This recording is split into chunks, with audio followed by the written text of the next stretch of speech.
बहुत समय पहले की बात है। पहाड़ियों के बीच बसे एक शांत से गांव में एक ज्ञानी साधु रहा करता था। वह दिन भर ध्यान करता और गांव के लोगों को अच्छे कर्म और सच्चे जीवन की राह दिखाता।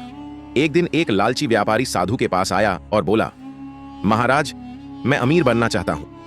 मेरे पास समय नहीं है तप और ध्यान का। आप कोई चमत्कारी उपाय बताइए जिससे मैं जल्दी अमीर बन जाऊं।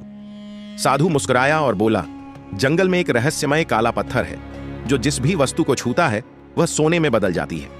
लेकिन याद रखना, यह चमत्कार तब तक ही सुख देता है जब तक इंसान उसका लालच नहीं करता। व्यापारी यह सुनकर अत्यंत उत्साहित हो गया। वह तुरंत जंगल की ओर निकल पड़ा। कई दिन की कठिन खोज के बाद उसे एक चमकता हुआ काला पत्थर मिल गया। उसने एक लकड़ी को पत्थर से छुआया, वह तुरंत सोने की बन गई। अब व्यापारी की आंखों में लालच चमक उठा। उसने जंगल के पेड़ों, जानवरों और यहां तक कि अपनी झोपड़ी को भी सोने में बदलना शुरू कर दिया।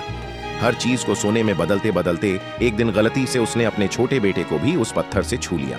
देखते ही देखते उसका बेटा सोने की मूर्ति में बदल गया। व्यापारी के होश उड़ गए। उसने रोते हुए पत्थर को दूर फेंक दिया और पागलों की तरह दौड़ता हुआ साधु के पास पहुंचा।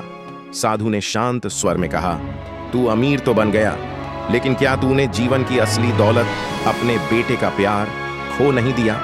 इससे हमें यह सीख मिलती है कि लालच से मिली दौलत कभी सच्ची खुशी नहीं देती।